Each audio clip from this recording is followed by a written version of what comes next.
आज हम S C Sharma का क्वेश्चन नंबर 5 करेंगे और इस क्वेश्चन को हम लेयर से करेंगे।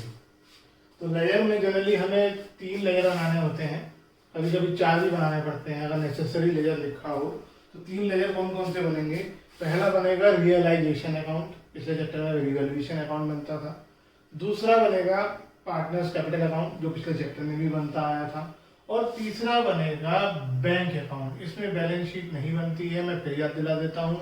हमारे पास इस चैप्टर में ना कोई एसेट होता है, ना कोई लायबिलिटी, ना कैपिटल बचती है, सब सेटल हो चुके होते हैं। तो सबसे पहले रियलाइजेशन अकाउंट बनेगा। रियलाइजेशन अकाउंट जो होता है वो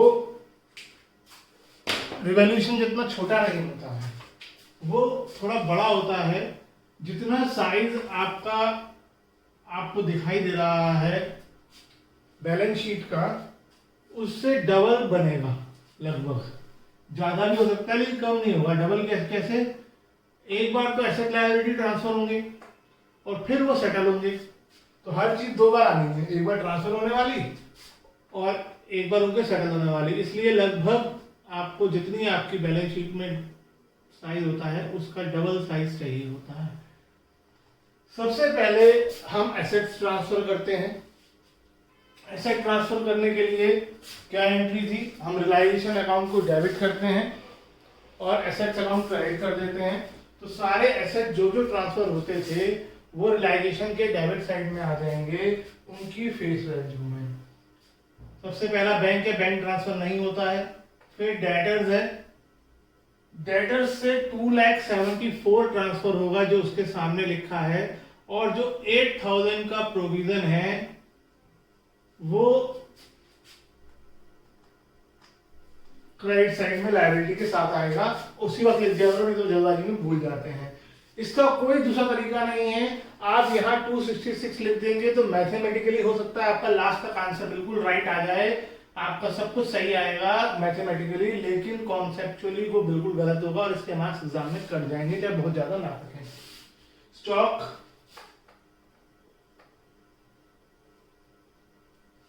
1,08,000। फर्नीचर, सारे एसेट्स ट्रांसफर होते हैं, हम एंट्री में कर चुके हैं एट इट्स बुक वैल्यू। तो अगर आप थोड़ा सा देखें तो एसेट्स बिल्कुल रियलाइजेशन में क्रॉस साइड में ट्रांसफर हो रहे हैं। बैलेंस शीट में इस साइड है और रियलाइजेशन में उसकी जस्ट अपोजिट साइड में आ रहे हैं जिधर है।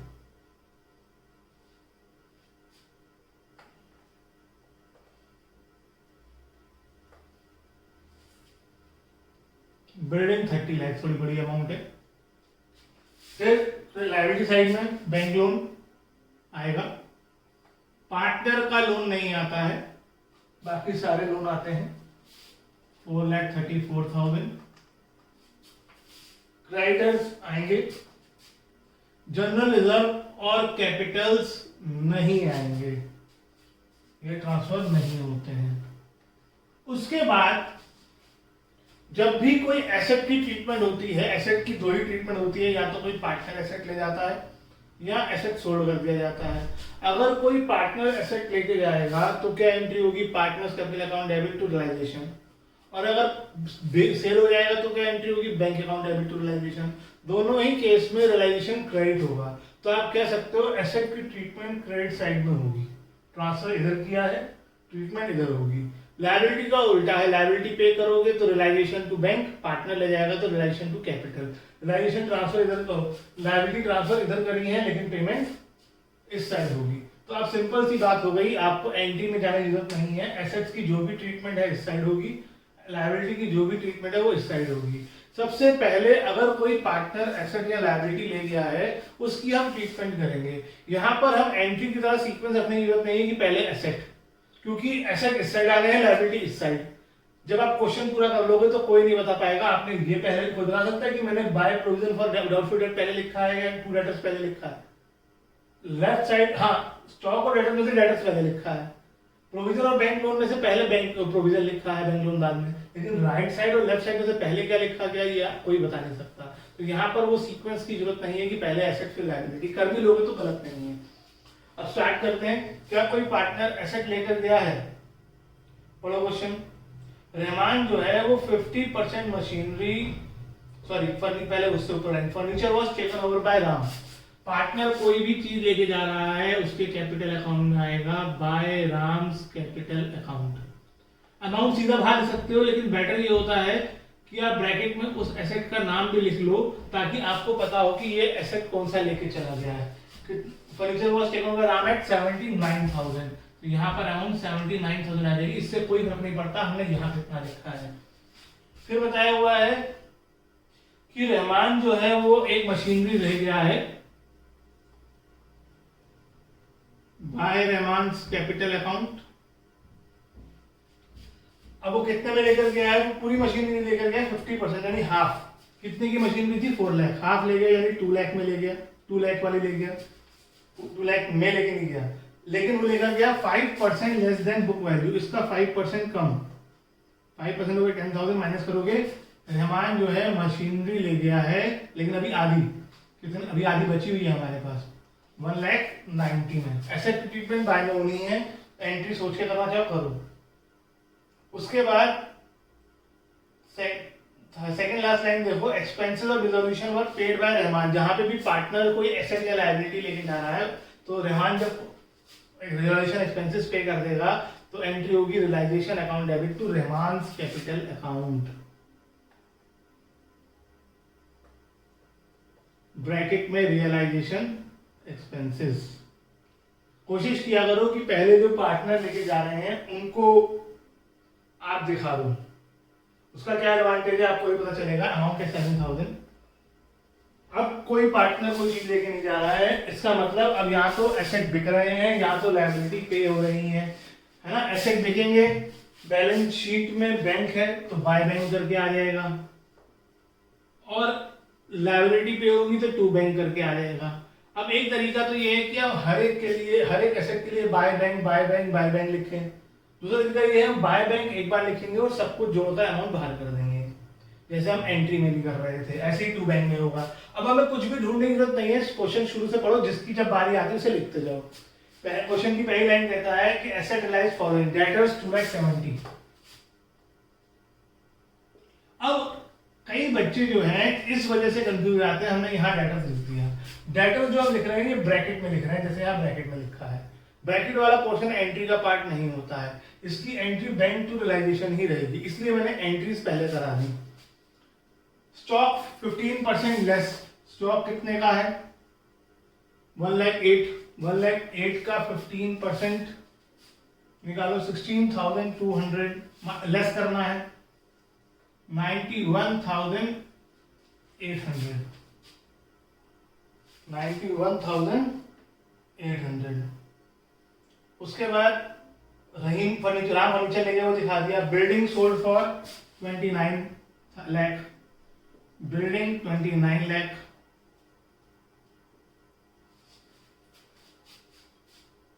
मशीनरी रहमान लेगा वो दिखा दिया। Bank loan was paid with interest. Bank loan को पे कर दिया गया, तो बैंक लोन यहां पर आ जाएगा जितना पे किया गया, कितना था 4,34,000 का, और इंटरेस्ट भी पे किया गया, तो इंटरेस्ट भी अलग से कोई अकाउंट नहीं खुलेगा, इसी अकाउंट में आ जाएगा।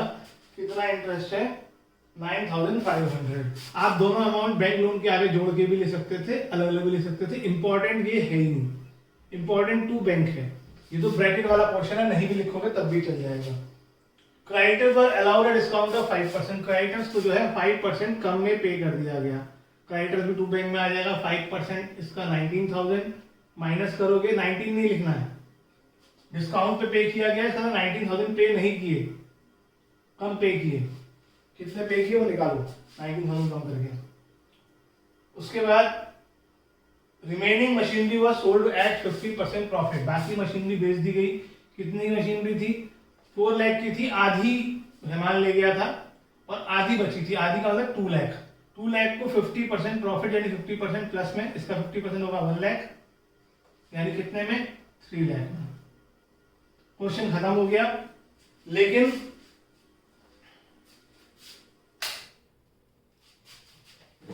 लेकिन आप जो है यहीं पे क्वेश्चन खत्म नहीं मानेंगे।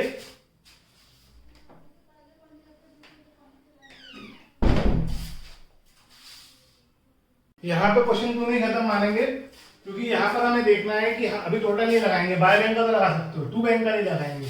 आप देखेंगे आपने सारी लायबिलिटीज पे कर दी नहीं कर दी, आपने लायबिलिटी कौन कौन सी ट्रांसफर करी है इसके लिए क्वेश्चन देखने की जरूरत नहीं है, आपने प्रोविजन ट्रांसफर करा है। तो हमने डिस्कस किया था ट्रांसफर तो करते हैं लेकिन पे नहीं करते हैं। प्लेइंग लोन पे कर दिया, क्रेडिटर्स पे कर, इससे फर्क नहीं पड़ता कि पूरा पे किया नहीं किया, इंपॉर्टेंट ये है कि सेटल हो गए।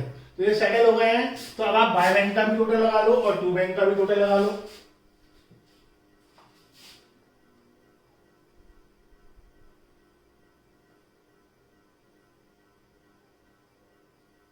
$8,04,500 हो गया ये।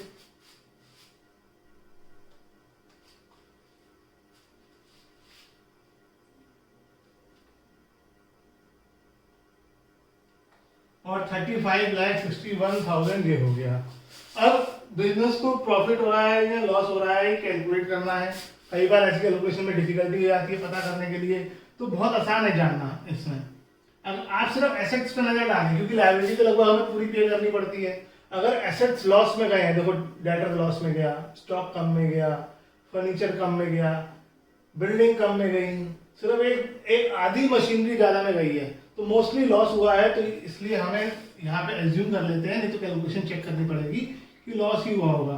तो चेक कर लेते हैं, अगर सही नहीं आया वैसे लॉस ही लग रहा है, क्योंकि हर चीज ऐसा जरूरी नहीं कि ऐसे में लॉस ही हो, किसी चीज में इतना बड़ा प्रॉफिट हो सकता है कि बाकी सबका लॉस एडजस्ट हो जाए। 500 में 14, 21, 25,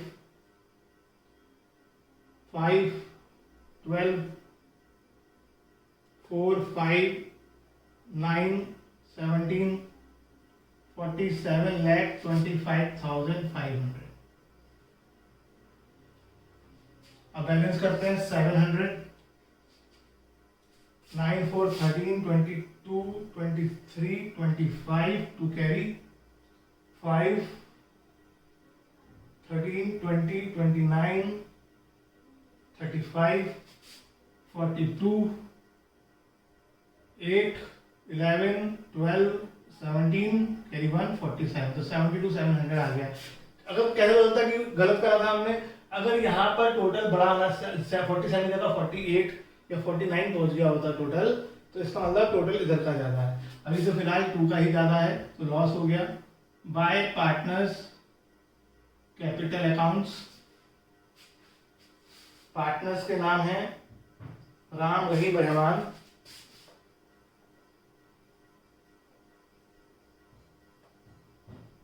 और रेशो क्या है इनके बीच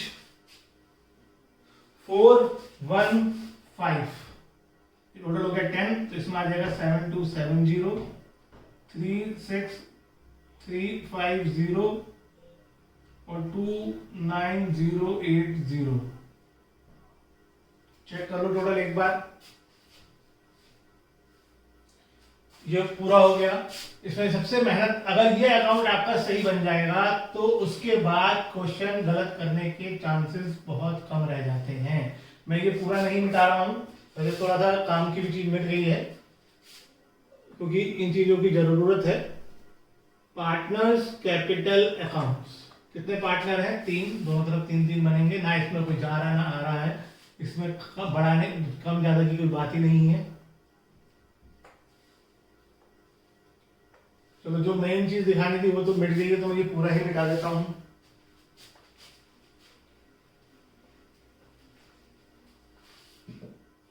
debit credit particulars, Ram Rahim Rahman, particulars Ram Rahim Rahman. पहले की तरह सबसे पहले बाय बैलेंस ब्रॉट डाउन आएगा, जो कि कितना कितना है 14 लाख, 6 लाख और 10 लाख।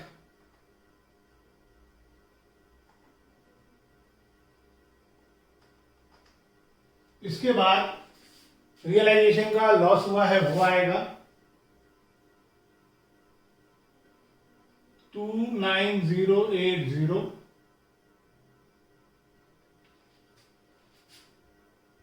7270, 36350। अब इस चैप्टर में अलग क्या है कि आपको रियलाइजेशन में लॉस ट्रांसफर करने के बाद 2 बार और देखना है। पहले डेबिट साइड में देखना है क्या किसी पार्टनर का नाम आया, ऐसा पहले नहीं होता था लेकिन इसमें है। हाँ, पार्टनर का नाम आया था, आपने टू रहमान लिखा था तो ये आ जाएगा बाय रियलाइजेशन क्रॉस एंट्री और अमाउंट आ जाएगी रहमान में 7000। फिर क्या बाय में किसी पार्टनर का नाम आया, बाय में 2 पार्टनर का नाम आया, राम और रहमान, तो 2 बार टू रियलाइजेशन नहीं लिखेंगे, रियलाइजेशन एक ही बार लिखेंगे। राम वाली अमाउंट जो है राम में लिख देंगे और रहमान वाली अमाउंट जो थी 1,90,000 की रहमान में लिख देंगे। तो आपको रियलाइजेशन में 3 बार देखना है, एक बार प्रॉफिट लॉस के लिए, फिर डेबिट साइड में क्या किसी पार्टनर का नाम आया, फिर क्रेडिट साइड में क्या किसी पार्टनर का नाम आया, नहीं आया तो आगे बढ़ जाना है। उसके बाद लायबिलिटी साइड देखो, बैलेंस शीट की जनरल रिजर्व है 1,40,000 का, तो 56,000, 14,000, 70,000। एसेट साइड देखो कुछ नहीं है। अब जिधर कम है उधर हम सेटल कर देंगे, जिधर भी कम है बाय बैंक टू बैंक आ जाएगा, बैलेंस करेक्ट डाउन नहीं आएगा, जिधर भी कम है बैंक आएगा।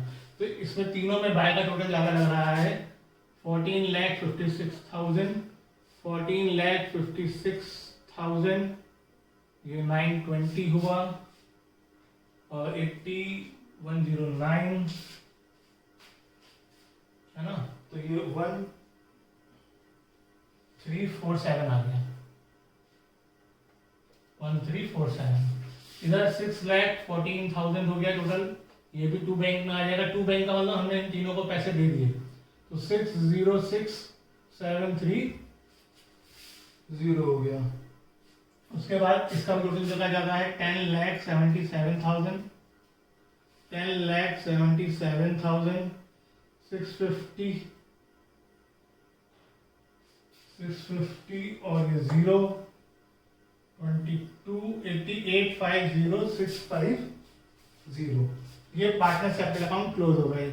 इसके बाद लास्ट में बनेगा bank account.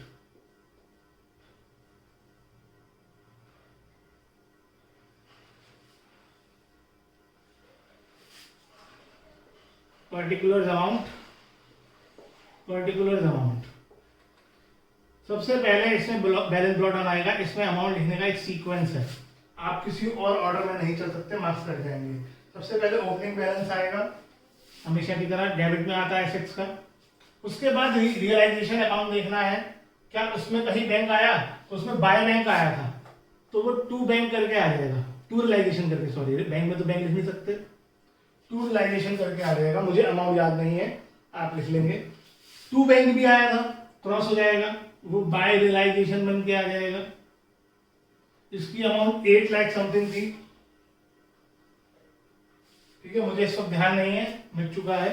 By bank by realisation करके आ जाएगा। उसके बाद हम देखेंगे पार्टनर्स लोन। पार्टनर लोन इस क्वेश्चन में होता तो बाय में आता, एसेट में होता तो टू में आता, लायबिलिटी में होता तो by partner loan, to partner loan करके आता। और लास्ट में देखेंगे पार्टनर्स कैपिटल। पहले बैलेंस ब्रॉट डाउन, फिर रियलाइजेशन की दोनों साइड, कोई भी पहले देखो कोई भी बाद में, फिर पार्टनर लोन, एसेट वाला लायबिलिटी वाला, कोई भी पहले बाद में फर्क नहीं पड़ता, और लास्ट में कैपिटल। कैपिटल में तीनों में टू बैंक है, तो by Ram's capital account, by Rahim's capital account और बाय रहमान। आपको सिर्फ बैंक अकाउंट ढूंढना है इस पे बनाते वक्त, और बैंक नहीं लिखना, जहां से कॉपी कर रहे हो उस अकाउंट का नाम लिखना है हमेशा, और अमाउंट बैंक की लिखनी है। 6,06,730, 8,50,650, ये दो अमाउंट लिख लेना। अगर आपने क्वेश्चन सही किया होगा तो दोनों तरफ का टोटल टैली करेगा, अगर टैली नहीं कर रहा है तो हमसे गलती होगी।